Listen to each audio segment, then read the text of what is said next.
Ladies and gentlemen, welcome to another episode of The Rabbi Says, coming from the Moral Edge Studios in Beit Shemesh. I'm your host, Rabbi Ari Enkin. And once again, Michael and I will be discussing three hot topics that Judaism has to offer. And if you recall, we're in the A to Z series. And every week we're going to be doing different topics going through the alphabet. And this week we're on C. So we're going to begin with conversion, very hot topic in Judaism and Jewish law, controversial. And without further ado, Michael, we'll get right to it. Judaism does not seek converts, folks. You know, Christianity believes if you don't accept Jesus, you're going to hell. Islam believes you don't accept Muhammad, you're going to hell. But Judaism says you don't have to be Jewish to go to heaven. Any good person who keeps the 7 laws of Noah, look that up after class, the 7 Noahide laws, 7 moral laws, is going to heaven. You don't have to be Jewish. You don't have to keep kosher. If you're not Jewish, just be a good person. You're going to heaven. So we don't seek converts. There's no reason to seek converts. But sometimes there are those who want to join the club and they want to convert to Judaism. So this all fits in well with the holiday of Shavuot that celebrates, among other things, the conversion of Ruth. So let's get right to it. Once again, we don't seek converts, but if you want to join us, there's a special way to do it. Some rules have to be followed. And we're going to discuss that right now. If you pay him enough money, that's rule number 1. He'll take care of you. No. Listen, I've got my evil inclinations, but money ain't one of them, Michael. Money ain't one of them. The Torah tells us you shall love the convert. Deuteronomy chapter 10, for you were strangers in the land of Egypt. So the Torah is warming up this idea that we have to accept others who come to join the Jewish people. How does conversion work? So there's 3 components to a conversion. Well, if you're a woman, there's only 2 components. But for a man, there's 3 components to a conversion. 1 is circumcision. You got to be circumcised. Ouch. Yeah. It's not as bad as it sounds. I mean, depending on what age we do the conversion, but an adult male who converts is able to have a circumcision under the general anesthetic. What if he already had a circumcision, like in a hospital, not a religious one, obviously, but does he still have to undergo the same procedure? Right. This is a very good question, Michael. And whenever anyone has had a circumcision, a bris, that wasn't kosher for whatever reason, you gave the example of maybe a non-Jew who got circumcised. It's very common in the Western world that non-Jewish men are circumcised. Very, very common. They do it after birth, on the 2nd day. And an adult, wants to convert to Judaism, he's already circumcised. What do you do? And so too, on that note, anytime you have a circumcision that wasn't kosher, for the example you gave, it was done in a hospital by a doctor on day 2 or 3, or even a Jewish baby, the rabbi makes a mistake and the bris wasn't on the 8th day, it was the 7th day because somebody miscalculated, the bris is not kosher. Any situation where a bris is not kosher, we have to do a procedure called hatafas dam brit. Hatafas dam brit. Translate that. And that is the drawing of blood in honor of circumcision. Hatafas dam brit. And what that is that a pin is taken and a little hole, a little poke is made in the penis in the area of the circumcision. And a tiny drop of blood must be drawn for the sake of bris milah, for the sake of circumcision. It might sound very yucky and, taking a pin. I've been involved in conversions of adults where they were circumcised medically by a doctor at a young age. And it's quite simple. It's done in a very dignified environment. And again, a special pin is taken, very often the one used for diabetics.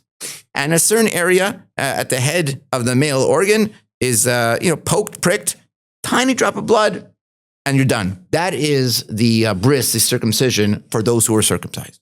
You still make a bracha, a blessing on that, as if you were doing the regular procedure for a baby? So it's a different blessing, but there are blessings that are recited as part of the conversion process. Yeah. Then we have the tevila, the immersion in a mikvah, and concurrently we have what's called kabbalat mitzvot, the acceptance of the commandments. Okay, so those are the 3 things. If it's a woman, there's no circumcision, of course. The woman merely has to go to the mikvah and accept the mitzvos of the Torah. I'm going to talk a lot more about that. Explain mikvah a little bit, like what that is and what that accomplishes. Very good. So the mikvah is the Jewish ritual bath that's used to purify among other things, used for purifications. The most common use for a mikvah is every month, of course, a woman menstruates. Husband and wife are forbidden to each other when a woman menstruates. After the menstruation has completed, a week later, she immerses in a mikvah, and now the husband and wife can renew relations together. So it's a form of impurity, not to be confused with dirtiness or some kind of, something negative. Spiritual impurity. It's a spiritual impurity. When a woman, has her period, there's a spiritual impurity. Doesn't affect her in any way, in any practical purposes, but it's more of a spiritual Jewish thing. And then again, a week after the blood has ceased, she goes to the mikvah to purify herself. So that's what the mikvah is, a ritual bath for purification. And men go also. So many men go before Yom Kippur. Right. So I'm a once a year mikvah guy. Yeah. Some people go every single day. Exactly. Right. That's what I wanted to mention is that amongst the Hasidic communities, especially, it's very common to go, if not every day, every week before Shabbat. Mm-hmm. But there's no true obligation, as you mentioned, on your wedding day, right? On your wedding day, there's no true obligation. That's just it's a nice thing to do. It's a nice thing to do, but there's no true obligation to go to the mikvah on your wedding day either. If you're going to up on the Temple Mount, that'll be a separate. That's a special, different but topic. I'm saying if you think it's okay to go, and there are areas that are permitted, right, you also have to go to them. Exactly, because those who go on the Temple Mount have to be purified, have to be pure. So you need a mikvah for that as well. Okay, so that being said, you mentioned Erev Yom Kippur. I also go before Yom Kippur. That borders on obligation. Even then, it could be said perhaps it's not a true obligation, but it's very important that a man should go at least before Yom Kippur. But that being said, what that means essentially is there's never really a need for a man to go to the mikvah. It's a nice thing to do, but it's only for women, conversions, and dishes. Dishes. And we'll have a talk about maybe next class, dishes in Judaism. New dishes have to go to a mikvah before they're first used. Many people don't know that or they miss that, and we'll talk about that in greater detail. But back to conversion procedures, okay? I want to focus on the last item of the list. The three things, again, were mikvah, circumcision, and accepting the mitzvos. A convert who doesn't accept the mitzvos of the Torah, doesn't accept to be Jewish and keep an observant lifestyle, the conversion is no good. Okay, I have news for you. In America today, in North America, we've got ulterior motives for conversion. We want conversion so I can marry my girlfriend, my boyfriend. We need conversion because to make the in-laws happy. All these ulterior motives. And the convert is not converting because they want to be Jewish. They're converting because they want to get married. They're converting because they want to make the in-laws happy, the outlaws happy, the parents happy, whatever it might be. These conversions are invalid. The non-Jew remains a non-Jew. Because once again, the conversion is only valid if you have in mind the intention, sincerity, to accept all the mitzvot of the Torah. So what if you had in mind to accept, and then as the months go by, you decide you don't like it so much anymore, you become lax, and then you're now completely non-observant? Was that still a proper conversion? So very good. It's a very good question. Unfortunately, we deal with this question very often. And that is ultimately, if the person was sincere when they went into the mikvah to accept the mitzvahs of the Torah, and something happened a week later, a year later, a decade later, they're still Jewish. Because once that sincerity is there, combined with the immersion in the mikvah, boom, ping, they got a new soul. They have a Jewish soul. They're Jewish like everybody else, And just like a Jew who sins is still a Jew, the convert who converted properly and is Jewish, if he or she sins, they're still a Jew. But they have to be observant, I guess, for minimally, I don't know, is there any minimum time that they have to keep a Sabbath, keep kosher? I mean, it can't be like, okay, I'm done. Now let's just go out to McDonald's or something. Exactly. So there is no minimum time of observance. There's no probation period, but you get a feeling, were they sincere, were they not sincere? You can't fool too many people, when you're going to the mikvah. I'll tell you a funny story. I got to tell you this funny story. This is funny, okay? I've been involved in conversions in my life. And the story goes something like this. I wasn't present there, but somebody told me about it. The convert was converting. Now, we knew the conversion, people involved knew the conversion wasn't the most sincere conversion. Okay, but they went through the motions. They went to conversion classes. They went to the mikvah. So it's a woman. She gets into the mikvah, about to accept the mitzvahs of the Torah, to become Jewish. She gets in the water and says, Christ, this is cold. That's funny. That was the end of that conversion. And thankfully, lady revealed her true intention, so to speak. But that's an unforgettable moment that was told to me by firsthand witnesses. I wasn't that conversion. Thank God. I think the conversions I've been involved with have still been proper. Okay. They've hung to it. We continue over here with more of the conversion process. Now, who is authorized to do the conversion? Could me and you do a conversion? Could I do a conversion alone? No. You need a Beit Din to do the conversion. What's that? Yeah, the Beit Din is a Jewish court. And nowadays, a Jewish court is a board of 3 rabbis. Okay, 3 rabbis, 3 scholars, 3 advanced rabbis, and they oversee conversions, among other things in the community. Every Jewish community in the world has a Beit Din of some sort, everyone. And the Beit Din, every Beit Din, Michael, has different standards. For example, some Beit Dins will convert you if you want to, you're going to keep the mitzvot, and you mean well, but you're not going to be ultra-Orthodox. Let's take a random example. In the Orthodox community, women wearing pants is frowned upon.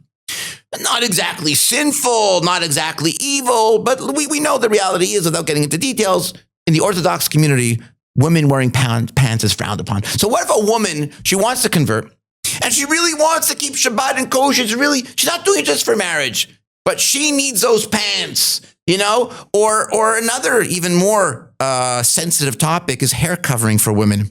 In the Orthodox community, married women are expected to cover their hair. Yeah, I would say it's an obligation. Others disagree and maybe say it's encouraged, but not an outright obligation. That's going to be a good podcast. That's a good one. Yeah, hair covering. Got to wait till H, everybody. Yeah, hair covering. Okay. But what if a woman says, you know what? I'm going to convert. I'm going to keep all the mitzvot, all the blessings, all the prayers. I'm not covering my hair. I'm going to wear pants. So some Beit Dins will still convert under those conditions. Other Beit Din says, no, if you're not going to do ultra-Orthodox, okay, find another Beit Din. What does Rabbi Enkin do? So I've never been put in that situation. Oh, you're lucky. I'm not involved in Beit Din on a daily basis. What would you do? That's a good question. Just thinking out loud off the cuff, this was not prepared. But if I had a woman who I knew was sincere in every way, but she had to wear pants for whatever reason, I would give it to her. I would still convert her, even though she's going to be wearing pants. I would talk about baggy pants, more modest pants. And there's different levels in pants. I happen to be a big stickler for the hair covering. If a woman tells me she's married and she's going to be married and not cover her hair, I wouldn't be as comfortable. That's the truth. But these are off the cuff, good question and a quick answer. And that's how I feel off the cuff. But again, situations are different. Who's the family? Who's the husband? Right. There's other considerations as well. So the Beit Din has to evaluate the sincerity. And also the Beit Din sets the bar on how much studies are required before conversion. Everyone agrees you got to learn how to be Jewish. You don't have to be a Talmudic scholar to convert either. And is there a time period also, like, from when you express that desire? Do you have to wait a year or two? Very good. Yeah. So every Beit Din on that issue as well has their standards. The absolute minimum you've ever heard of is 1 year. 1 year is a minimum. Yeah. But there's a lot of Beit Dins that they see that the convert isn't as sincere as should be, and they'll come up with a 4-year program or even a 5-year program. And we'll see what happens. Very often the convert's finished after 2.5 years. I'm done. I can't handle this. I got to go to McDonald's on Sundays. I don't have time for conversion classes. You get stuff like that too. But every Beit Din in every city has their standards on what's required for studies, what's required for observance, and the like. Interestingly, once a conversion goes through, Talmud teaches us a convert is like a newborn child. The convert has no relatives. Halachically, according to Jewish law, there's no relatives. Of course, the convert still has to honor their mother and their father, their biological mother and father. But the convert is a newborn child, the Talmud tells us. And that has a lot of ups, a lot of advantages, a lot of privileges. It's a new identity. Is their child still considered their child? In other words, if it's a non-Jewish family and they decide they want to convert. So yeah, I'll tell you a very cool a piece of Talmud here for our viewers over here. Very controversial piece of Talmud. It's not practical, thankfully, but as I mentioned a moment ago, someone who converts are like a newborn child. So let's say you have a family of 3 who converts. Okay, mother, father, son. They all convert together. As I mentioned, no convert has another relative. So in theory, says the Talmud, not in practice, but in theory, the son can marry the mother because they're not related. They're not related anymore.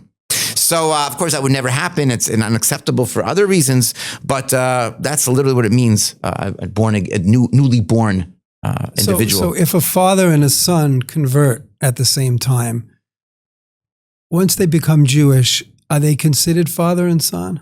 So halachically, they're not. From a Jewish law perspective, strict Jewish law. How would that play out in terms of, let's say, inheritance or, well, you said the son would still have to honor the father.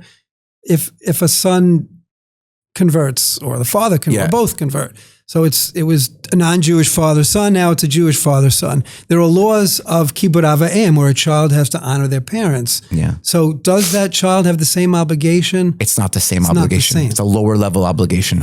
Interesting. Yeah, it's very interesting. It's a very interesting issue. So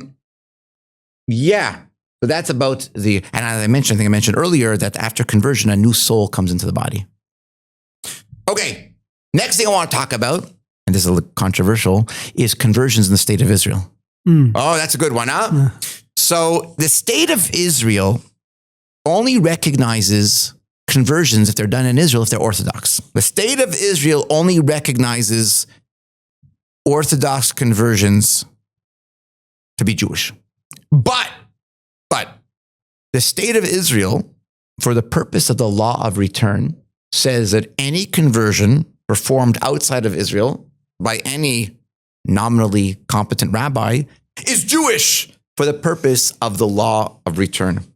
Now, I am very anti the law of return. I'm just revealing that to you for the first time to viewers. I'm very against the law of return. Well, first explain what that is. Okay. The law of return says that anyone who's even 25% Jewish has an instant to Israeli citizenship and immigration rights and all that coming to Israel. But that doesn't have any impact on their Jewish on their being actually halachically Jewish. That's the problem. Right. Exactly. Right. And that's why the law of return has let in hundreds of thousands of non-Jews. Mm-hmm. Mm-hmm. So that's one reason. Well, what's the problem? The problem is marriage and divorce. How are they considered halachically married? It creates a doubt. We can't assume that anyone that moved here and became a citizen automatically is actually technically Jewish. Exactly. Because as you know, as we said in the previous class, the only Jewish, your mother's Jewish. So if you have a boyfriend named Moshe Goldstein, because his father is Goldstein, but the mother is Christina McDougal, the kid is not Jewish. Right. The spouse is not Jewish. So we got a problem. The law of return is a disaster, in my opinion, rabbinical opinion. It's a disaster. We let anyone in who's 25% Jewish. And again, it's not halachic Jewish. I want Jews living in the Jewish state. I don't want non-Jews living in the Jewish state. Okay? And why am I really against the law of return? Because what's it based on? Where'd they get to 25% Jewish? You can make the aliyah, you can have immigration. I think I'm going to guess because, again, this was not planned. I could be wrong. I would say because in the Holocaust, if they considered someone who is partial, probably even less than 20% Jewish enough to want to kill them, we'll consider them Jewish enough to want to bring them in. That's a nice idea and concept, but it creates a lot of problems. Agreed. My words exactly. Nice idea, well-meaning, emotional, but Hitler does not decide Jewish policy. Right. I'm sorry. Okay. So for these reasons or more, I am very opposed to the law of return. I made aliyah under the law of return. I mean, I'm an immigrant from Canada. I made aliyah under the law of return. I'm Jewish, so I think I have the right to return. But if you're 25% Jewish or you're 99% Jewish, I love you. But you might not belong here, and certainly not for immigration and voting rights. But isn't it true? It's hard to trace people back, like these people from Russia. You don't even know if the mother or the grandmother, or the great-grandmother was Jewish. How do you even how does that get investigated? So you're asking a great question, which is part of what I wanted to present today on conversion. I'll get right to that, and it'll be connected. Okay. Ethiopian Jews, Michael, are they Jewish? I would say yes. I mean, they're accepted in the state of Israel as being Jewish, but from what I understand, I don't know that much as you probably, that they do have to undergo some type of conversion, kind of like a just in case type of thing. Is that? Okay, so we'll talk about that. Okay. The Ethiopian Jews, according to the vast majority of rabbinical authorities, are not Jewish. Full stop. They might come from Jewish descent. You still got to treat them nicely. You got to welcome them, but they're not Jewish. I'll give you a few examples on how to prove that. Just one example is the Ethiopian Jews never had the Talmud. So they were following a Judaism based on scriptural law only, which is not Judaism. The Talmud tells us how to do marriage and divorce and conversion. So the Ethiopians were not doing marriage, divorce, and conversion according to Jewish norms. But if their mother's mother was Jewish, they don't need to do anything because everyone that's born from a Jewish mother is Jewish. That would be true. But were there no divorces or conversions in the last 2,000 years in the Ethiopian community? So once you have a divorce that wasn't done according to Jewish law, they mean well. Don't get me wrong. They mean well, but they don't have the law. Well, you have mamzers. They have mamzers. Yeah. So you got a problem. You have illegitimate children. We had an episode on the mamzer, on the bastard. So the Ethiopian Jews, according to the vast majority of authorities, since there is a doubt, Ethiopians don't know what Hanukkah is. Mm-hmm. Now they do. They come to Israel. But in the village of Ethiopia, they didn't know what Hanukkah. Purim, they didn't have these holidays. They didn't know they existed. Their Judaism was very different. Their Sabbath observance was very different. So do they have to undergo any type of conversion when they come? So good question. Now, if I'm not mistaken, when the Ethiopians first started coming to Israel in the 80s, they were meant to do a conversion. It's called Giur L'Chumra. As you mentioned, due to a doubt, we do a conversion to ensure you're Jewish. Okay. There was a great rabbi who said they don't need conversion. They're Jewish as is, and conversions really fell to the wayside. And most of them, since the first wave in the 80s, do not convert upon arrival unless they're very learned, very observant. They know there's a question of their Judaism and they want to marry into the normative, Orthodox Jewish community. They go do a conversion out of doubt. But again, according to the vast majority of rabbis, they are not Jewish. Mm-hmm. And if they come, the ones that we see today that are wearing yarmulkes and that are outwardly observant, I would assume they're taking their Jewishness very seriously, and they probably did undergo a conversion. So I wish that was true, but the reality is the numbers don't show that. The numbers show that even the well-meaning, Sabbath-observant, yarmulke-wearing Ethiopians, they're relying on that rabbi who said they're Jewish without any further ado, no conversion needed. And that was a minority opinion. It's great. He was a great rabbi. Rabbi Ovadia Yosef is the one who ruled the Ethiopians are Jewish. Whereas, as I mentioned, every other rabbinic authority said they're not Jewish. Let me ask you a question. Do you want your children marrying someone who's Jewish according to one authority? Or do you want your kids marrying someone who's Jewish according to every authority?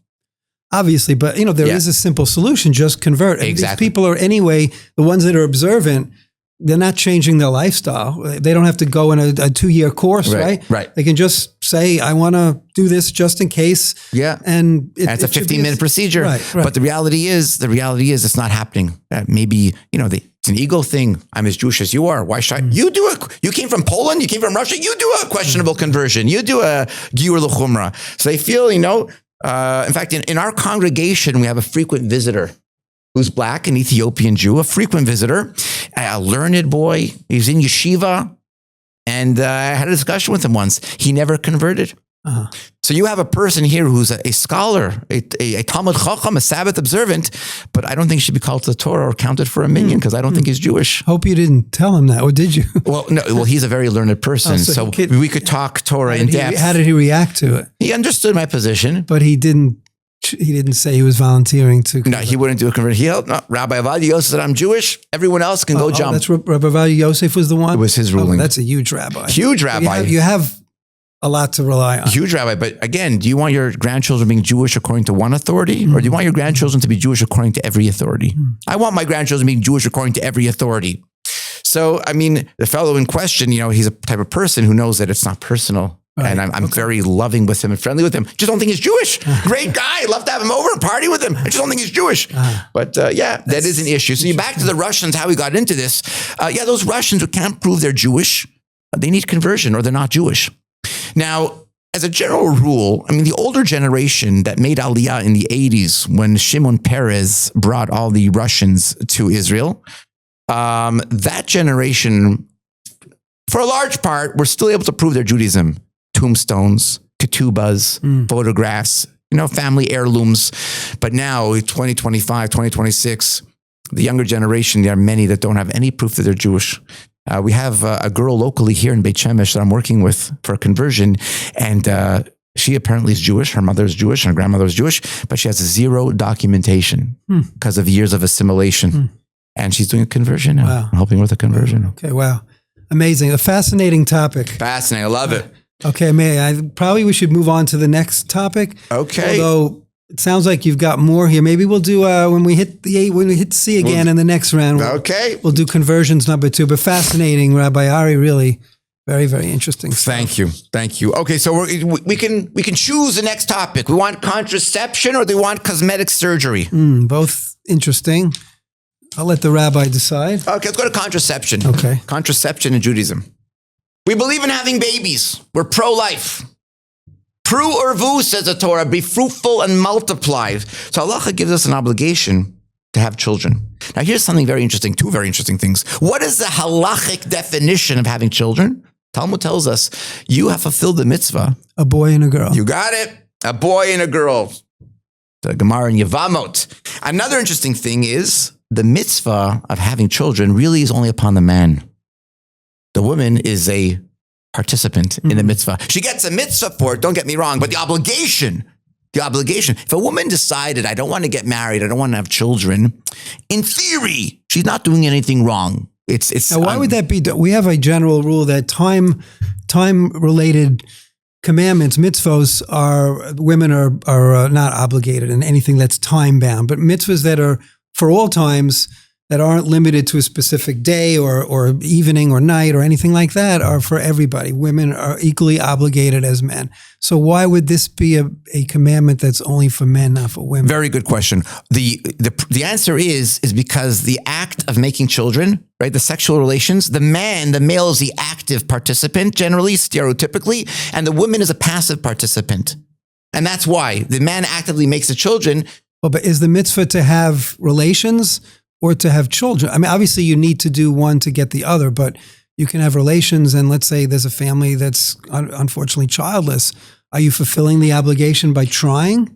Okay, so that's actually a fascinating thing, because in most commandments, like if you're commanded to blow a shofar on Rosh Hashanah, right? So nothing's stopping you from doing that. If you have a shofar, you blow it. You do the act and you fulfill the obligation. If you have to eat matzah on Pesach, you take the matzah and you eat it, and nothing's stopping you. Here, you can try to have children. You can go through the act, but the results are really not up to you. They're up to God. Yeah. So it's a very interesting thing. We have a commandment to have children, but the most we can do is try to have children. Exactly. So how does that? You get A for effort for trying to have children. But you don't.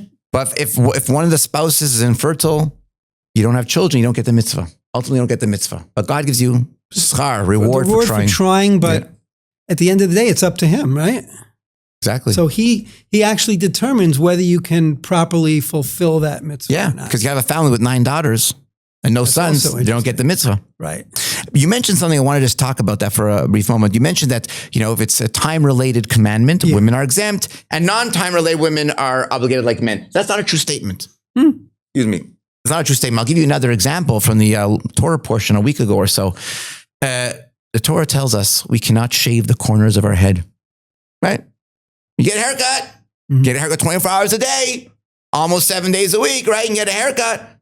Women are allowed to shave the corners of their head, right? It's not time-related mitzvah. It's called the mitzvah of payas, the mitzvah of payas. The mitzvah of having. How do we know that's only for men? The Talmud teaches us that those who have a ban on using a blade on their face, shaving the beard with a razor, are only those who are banned from also making bald on the sides of the head. Interesting. Okay. Yeah, so there are exceptions, but it's definitely a general rule. General rule, 100%. Okay. Once again, to our viewers, anything time-bound, women are exempt from, like blowing the shofar. It's only Rosh Hashanah day. We have the shaking of the lulav, is Sukkot day. There's a lot of examples. Wearing the tzitzit and the talit, it's only by day. So women are exempt. For the most part, women are allowed to do mitzvot that are time-bound, but they don't have to. Okay, so back to contraception in Judaism. So we want to have a lot of children. We're pro-life. The bare minimum is 1 son and 1 daughter, and you keep having children until you have 1 son or a daughter. Now, there's a lot of when can we stop having children? When can we space our children? A lot of different topics have to be brought together over here. First, we're going to talk about the ban on what's called wasting seed. The first stop in a discussion on contraception is to recall there's a ban on wasting seed. So what that means is, or I should say, what is defined as wasting seed? Wasting seed is generally defined that after having relations, the man does not ejaculate into a woman. Anytime a man does not ejaculate into his wife, the seed has been wasted. For example, that's why condoms are forbidden in Jewish law, very forbidden, because the condom prevents the seed from entering the wife, the woman. So any type of contraception that requires wasting seed is already out, okay? So on the other extreme is you have the birth control pill. So a woman takes a birth control pill, the intercourse goes naturally, the man releases into his wife, no wasted seed, no pregnancy. So that's a great example of a contraception that is permitted when contraception is appropriate. When is contraception appropriate is a big question. And the consensus is amongst authorities, there's two approaches. One approach is you can't use contraception until you at least fulfill the mitzvah, having one boy or girl. Now, the reality is nowadays, that's a very difficult bar. You know, like I said, what if a person has 9 girls, one after the other? You know, you got to have children every 9 months. Well, also, I mean, isn't there an age where it's not safe? You know, it's risky. Obviously, in your 40s, it's much riskier than in your 30s, right, et cetera. Right. So at what point can a person say, listen, you know, I don't want to take the risk of, you know, issues that can come up, you know, later in life. Very good. So let me address your question right away. We'll go back to other issues with the wasting of seed and the like. But regarding what you're saying is like this, whenever the mitzvah has been performed, this is the easy example. Mitzvah has been performed. A couple has a boy and a girl, and they're approaching age that it's getting dangerous to get pregnant. It's virtually unanimous amongst the rabbinical authorities. You can start using birth control. Why? Because you did the mitzvah. You're not wasting seed. Mm-hmm. You use appropriate birth control, and you're doing it because of a concern. Health.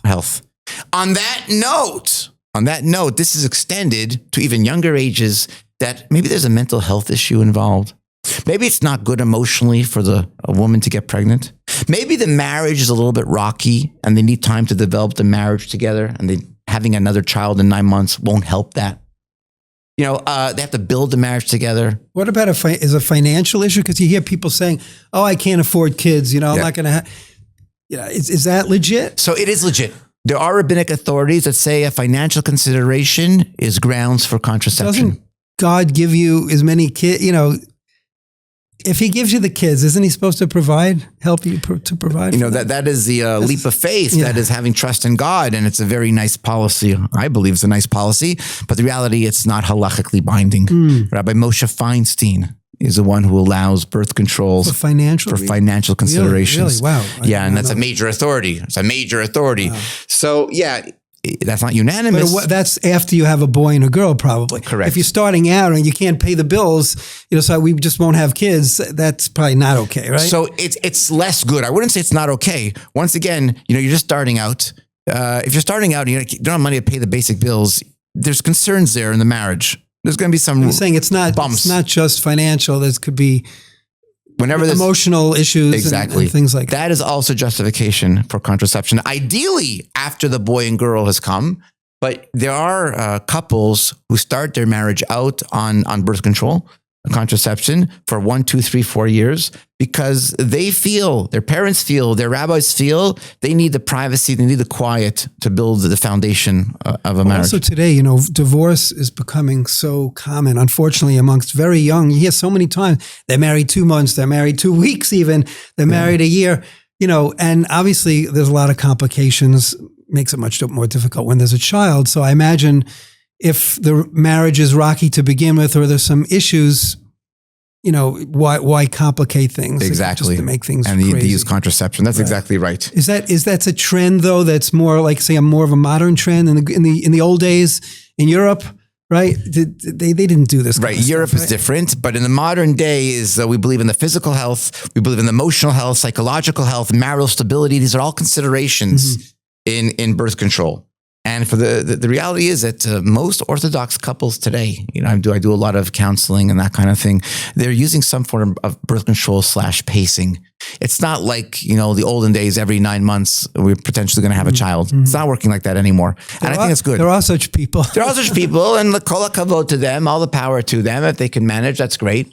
You know, we need more. Full disclosure, we had 9 kids in 14 years. Wow, that's great. I don't know. Yeah, I full disclosure, I couldn't handle that. Okay.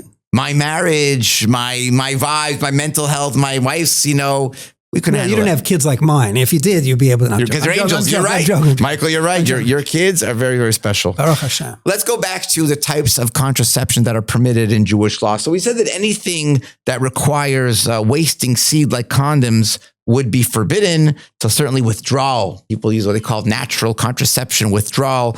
That would be forbidden. And in fact, it's actually possibly a biblical transgression. Yeah. Right? Who did that? Wasn't it the story of Er and Onan? Er and Onan, right. Er and Onan, the story in Genesis. I forget which chapter now in Genesis, but Er and Onan did not want to get their wife pregnant for various reasons. It was Tamar, that's right. Yeah. One didn't want to mar her beauty. Right. One didn't want the other brother to be credited with the child. And so they did withdrawal, and that was called evil in God's eyes. It withdrew them from the world also. God had them eliminated. Yeah, Aaron and Onan were eliminated, yeah. So it's this is not it's a serious stuff. So there's two levels of seriousness and wasting seed. There's one, wasting seed, which is serious, and wasting seed for a horrible consideration. That's even worse. That's even worse. So what does that leave us with? It leaves us with the pill, the patch, the injection, the IUD, the diaphragm, and cervical cap. And these things allow the intercourse to take place naturally for the man to release inside his wife. They don't get pregnant. But no seed has been wasting. So those are the ways of all of those are the same, meaning they're all pretty much, yeah. They're all equally halachically acceptable. Preserving I mentioned the maternal health and the family stability for pacing children. Also legitimate nowadays. Emotional, psychological factors, postpartum depression is going to be grounds for contraception for delaying the next one. Does a couple have to get a permit, a heter, as we say, a permission from a rabbi in order to do this? Or can they just on their own say, listen, we can't handle it. We know we've heard cases, many people do it, and we're just going to do it. Or do they have to ask a rabbi? Very good. So that is a very sensitive topic. On the books say you don't do contraception until you go to a rabbi to get permission. That's what's on the books. And many people do that to some extent or another. But let's face it, in 2026, the rabbi is not going to get into the bedroom too deeply, okay? The couple's going to make their own decisions. What is the couple supposed to do? They're supposed to go to the rabbi to ensure that their considerations are sound in Jewish thought. Okay. It's not that the rabbi has a magic wand. Rabbis cannot permit things the Torah forbids, make no mistake. When we talk about the permission, the heter to use contraception, it means you went to a rabbi, you discussed the issues and the reasons for the contraception. The rabbi says, it's acceptable from Jewish thought. That's what the heter for birth control is all about. Because they're not violating something. In other words, it's allowed. It's not giving them permission to do something that the Torah doesn't allow. Exactly. He's saying that because of the circumstances, something that's not recommended can be done in this situation. Exactly. Something that's gray. We had a previous episode, we spoke about the ban on a Kohen marrying a divorcee. Torah forbids it. No rabbi can give a heter, can wave a magic wand that says, for you, Mr. Cohen, I let you marry a divorcee. Unfortunately, we have rabbis that do that. Those rabbis should be, as they say, defrocked, in my opinion. But so a heter is not allowing the violation of God's law. A heter means their considerations are acceptable. Okay, so we have a lot of that. And the rabbi should be involved at least, as a soundboard, very important. The rabbi will take medical facts into consideration, personal circumstances, the amount of children the couple currently has, the age of the couple, the marital situation, long-term impact. Amongst the ultra-Orthodox, the rabbis are more hesitant. Amongst the more modern Orthodox, the rabbis are more permissive. And that's why we see the ultra-Orthodox have many more children. Exactly. Right. So that is a bit of a taste on what Judaism has to say about contraception. Yeah. Very good. Thank you. You did mention a point, maybe it's worth elaborating right now on this unit in contraception, is having marital relations. Okay? Marital relations are not simply for procreation. When a woman is pregnant, the couple has relations for 9 months, but there's no new babies being made. Right. So why would it be wasting seed if the woman's already pregnant? Why would it not be wasting seed? I'm sorry, why would it? No. Why would it be a violation of wasting seed when a woman is already pregnant? Because the seed isn't going to do anything. So I would say you would ask, maybe it is called wasting seed because your seed cannot produce another baby. I'm looking at the other way. I'm assuming that a man and woman are allowed to have relations. I don't think the Torah is going to tell you for 9 months you can't do that. Exactly. But since the seed isn't anyway going to produce another child, so why would it be considered wasting seed? That's you follow what I'm saying? I follow what you're saying, but I think you should look at it from the other direction. You would think that since no baby's going to come out of this act of intercourse, because the lady's already pregnant, releasing seed is a waste of seed. And what it comes to teach us is no, not every act of intercourse has to produce a baby. Intercourse for its own sake, for the pleasure of the couple, is its own virtue, its own value. Right, but it's also not wasting seed in terms of it not going into the right place. Exactly, as long as it goes into the body. I hear that. I'm just saying from another side, if you don't let the seed go into the right place, it's not going to be any different than if it did because the woman's pregnant anyway. So that's what I'm saying. I gotcha. Yeah, the halacha strongly encourages that any act of release by a husband goes into his whether wife. or not the woman's going to get pregnant. Exactly. It doesn't make it. I mean, if the woman is also old and she's not going to get pregnant. Exactly. It's not wasting seed, even though the seed is not going to do anything. Right. So you see, it's very important that a couple is very intimate. And the Jewish law goes into, how many times a week. Depends on the man's profession, depends on stress levels, depends how often he's at home. That's for a different podcast. Yeah, different podcast. I think but the point is that not all acts of relations of love between husband and wife have to be to produce children. And it's still a mitzvah. Okay. All right. Let's okay, we are going to the next C in our A to Z series over here, cosmetic surgery. The nose jobs, the this lift and the that lift and this enlargement and that enlargement. What's going on over here? What does Judaism have to say about tampering with our bodies? Now, why would it be wrong? What would be the problem? Good. What would be the problem? Problem is man was created in the image of God. Okay. God created you. There's no mistake here. Then why do we have to have circumcision? Very good. So that is the question is asked on this. Okay. Perfection, exactly. To join in God and creation of man, to perfect man. So God created you and he made no mistakes in what he created you. You might think your ear is too big or your nose is too long, but God didn't think so. But you think it is. Are we allowed to tamper with that? So we got a few issues over here to build into. Judaism does not let you hurt yourself. There's a prohibition of self-harm. Boxing is very anti-Jewish. In fact, even watching a boxing match is halachically problematic. Really? Yes. Wrestling, self-injury is very forbidden in Judaism. Okay? So no, it's forbidden for two Jews to go and play boxing. Well, a lot of sports are very dangerous. Skiing, you could, even football, a lot of sports are dangerous. Where do you draw the line? Very good. Where do you draw the line? So these things are discussed in great detail. And things that don't have a large percentage of injury are permitted. Skiing, a lot of injuries in skiing. But the reality is, on a ski day, 1% get injured. So that's within halachic tolerance. Okay. Even skydiving. Okay. Whoa. Skydiving, what's the death rate in skydiving? It's really minimal, at best minimal. So you can say that skydiving is not truly forbidden.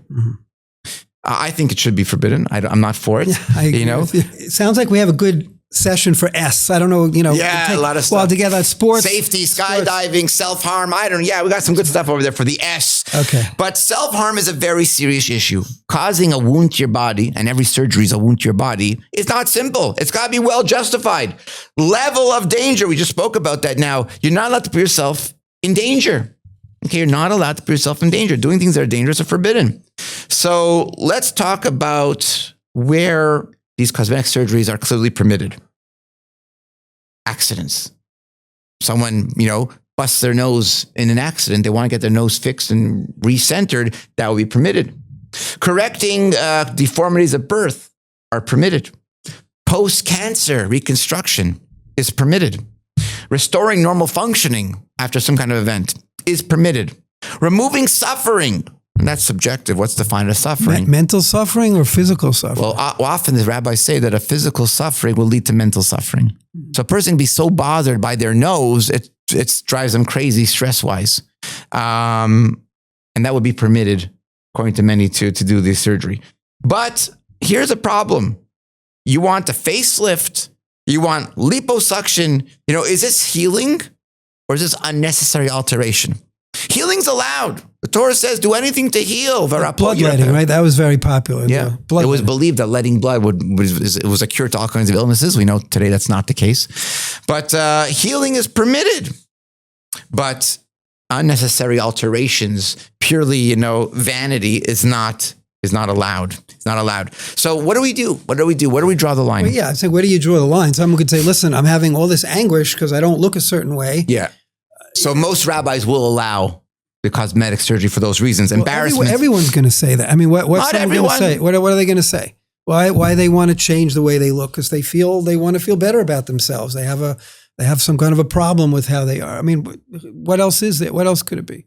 But how disturbing is it to them? How distressing is it to them? So their rabbi might say, listen, leave it alone. It's nothing special. Nobody notices it. Bothers you. How can anyone tell you how much, and only you know how much it bothers you. Yeah. You're going to tell the rabbi, it bothers me a lot.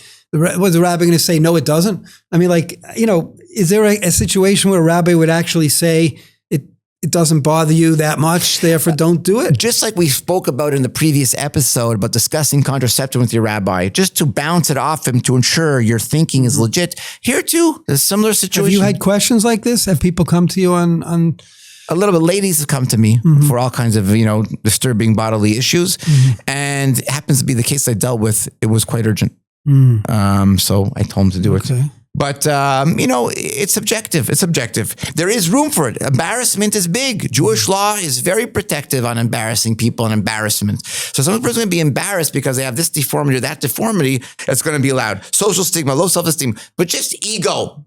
How about let's throw it to the extreme example. If it's just for ego and you got to be more beautiful, and you want to look young forever, and you want to be the prettiest in the bunch, your values are mispositioned. Okay, that's not what Judaism says. Now, on the other side, in terms of the medical procedure, how much risk is considered, harming your body? I mean, if it's a very, very almost no risk operation, you're making an alteration. Is the problem you're making an alteration, or is the problem that you're risking your life or your health by undergoing an operation?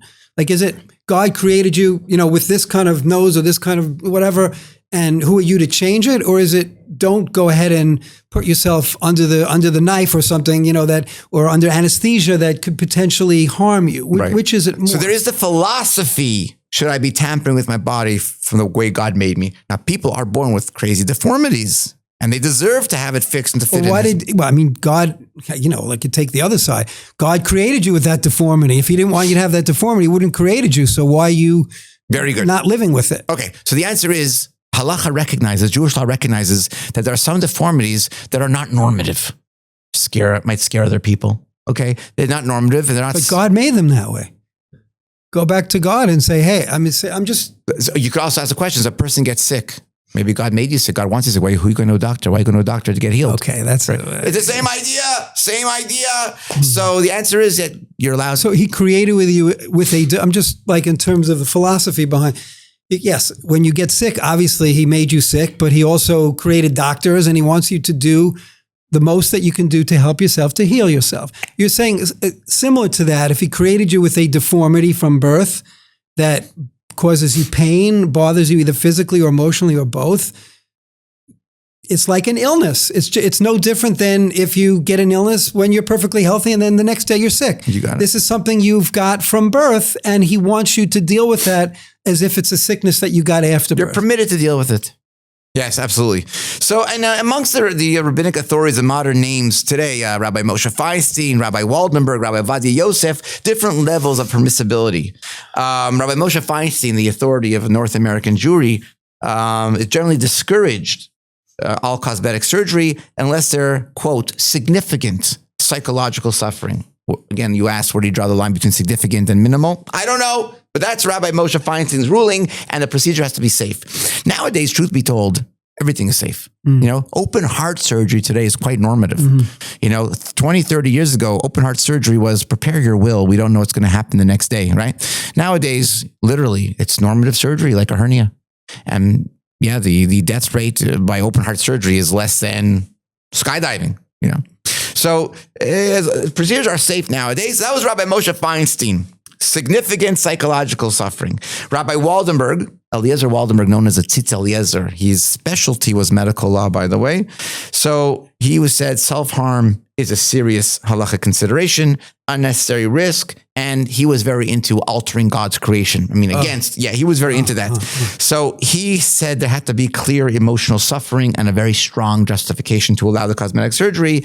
And Rav Ovadia Yosef, we had in a previous episode, seemed to be very lenient. Again, he's very lenient. In fact, most of his rulings are more lenient than the others.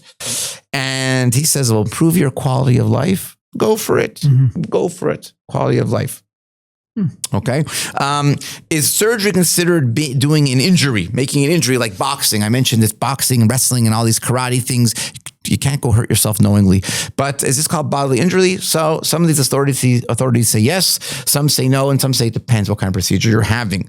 You go through every procedure right now. We can't really get into that, but a nose job leaves severe damage and scarring and bruising on the face. It goes away, but let's face it, someone who has a nose job is going to be a lot of, inflicted damage and pain and suffering. But a bad nose, according to almost all authorities, considered to be something very disturbing, very stressful, and permitted to fix the nose, even though that's an example of great injury. You have to weigh the emotional pain and the risk. Exactly. So the rabbis are generally saying correcting a deformity, reducing embarrassment, improving marriage prospects. Another big consideration in cosmetic surgery. A girl feels that she's not going to find a husband because she has X, Y, and Z issues, and she takes care of them cosmetically. That is permissible. It's going to lead to marriage. Let me ask you a question, somewhat related. Can a man like me who's white hair dye their hair black? Very good. That question is discussed at great length in the halachic authorities, great length. And the vast majority of authorities are against a man dyeing his hair because for the most part, it's going to be for vanity. You want to look younger. But you're not changing. You're not inflicting any harm. There's zero. I mean, there's nothing. It's just, right. So there's no downside as far as that goes. So So the two answers given. Is it maybe like Beged Isha, like right. going to do something that women do? It's like a woman's practice. Exactly. I'm going to get into that right now. And there is a ban for a man to do anything that resembles the ways of a woman. In fact, to take this idea to an extreme, there are rabbis to this day that forbid all forms of shaving for a man. All forms of shaving because... On your face? On your face. All forms. Because women have clean faces. It shouldn't be for a man. Oh, to some extent, the ban on imitating the ways of a woman all the way to that. Another extreme is there were authorities, less nowadays, who forbade men to look in a mirror. Because looking in a mirror to make your hair beautiful, that was the ways of a woman. So nowadays, the social norm things, mellow down a little bit, but the majority. That way there's no mirror in the shul, in our shul's bathroom? Yeah, I don't know why. I always wondered about that. Yeah, right? I don't know why. Maybe the rabbi has a very extreme take on the ways of a woman. I don't know. But the majority, I would say the majority, I'll use that word freely. The majority of rabbis say that dyeing hair is usually for vanity purposes. But if you need that job and the gray hair might put you behind the eight ball, or a spouse who saw marriage prospects or grounds for leniency, so then the authorities will allow a man to dye his hair. But what about if you're bald, a hair replacement? So there's toupees and there's hair replacements. Two different. The toupee is completely permissible. It's not altering the body. Okay? Makes you feel good without any self-harm. Still have to wear a yarmulke? Very good. Famous question. We're getting off topic. Yeah. It's interesting. But I don't have that problem. My problem is gray hair, white hair, and I'm not dying. And you're only 39 years old. And you have the gray hair, 39 years old. A lot of my mind. Yes. Okay. So toupee, yarmulke or no? So a toupee is considered to be a valid hair covering for a man. The problem is if you go outside, people don't know you have a toupee. So it looks bad. You don't want them to know, right? Exactly. Be like, walk out bald-headed, you're making brachas, you're putting on your tefillin, you're like, well, no, it's a tuba. Exactly. So you want to wear a yarmulke so people don't suspect you're doing something wrong. Technically, it's considered a... That's correct. Right. It's a head covering. Interesting. That's correct. Very interesting. Yeah. And what was the other question? A hair replacement. Yeah. So hair replacement, the authorities, it's being talked about a lot. In fact, I was once involved in helping people get hair transplants. Until recently, it was a very big thing in Turkey. Is that not one of your businesses? No, I was doing it as a business. Something new every day about, He's called, no, he's not called, he's a rabbi. You're a prominent rabbi, but you also have a lot of side businesses. We'll go into that another time. I didn't know that hair replacement was one of them. I was assisting with hair replacement, but I wasn't making money off hair replacement. And we started, because there were Orthodox men getting hair replacements, we had questions. It's tefillin. You can't put on tefillin the next day after you get a hair transplant. It's a chatzitza. No, not chatzitza. It's not a chatzitza. It's not an interposition. It's not a barrier. But the wounds, the surgery wounds. Oh, you won't be after the hair transplant. You can't put on for a certain amount of days. I see. So we got all kinds of rulings looking into those details. So it is a real thing. What if you're wearing a toupee? Do you put the tefillin on top of the toupee? So according to the letter of the law, you can't wear a hat and put tefillin on top of that. Correct. But a toupee, many authorities allow it.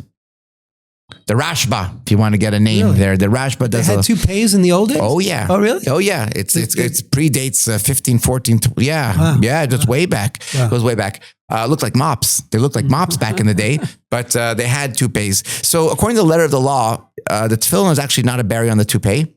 But it's better it shouldn't be there because it's a minority opinion that allows it. So therefore, like this is what could be done. Some men who have toupees and are adamant to keep the toupee on in public, they'll pray at home privately with their tefillin and go to the synagogue and maybe just put the tefillin on, for show, but they really said their prayers in the ideal manner without the toupee. Wow, interesting. Wow, I don't know how we got onto this. Yeah, because ddying hair and hair transplant, it's cosmetic surgery is important. Fascinating, really interesting stuff. So as long as it's done with, a sense of modesty, we call it tzniut, and it's appropriate, it's not for vanity, it's not for ego, it's not to attract inappropriate attention. For the most part of we've seen, cosmetic surgery will be permitted. Okay. And there you hear it. There you got it.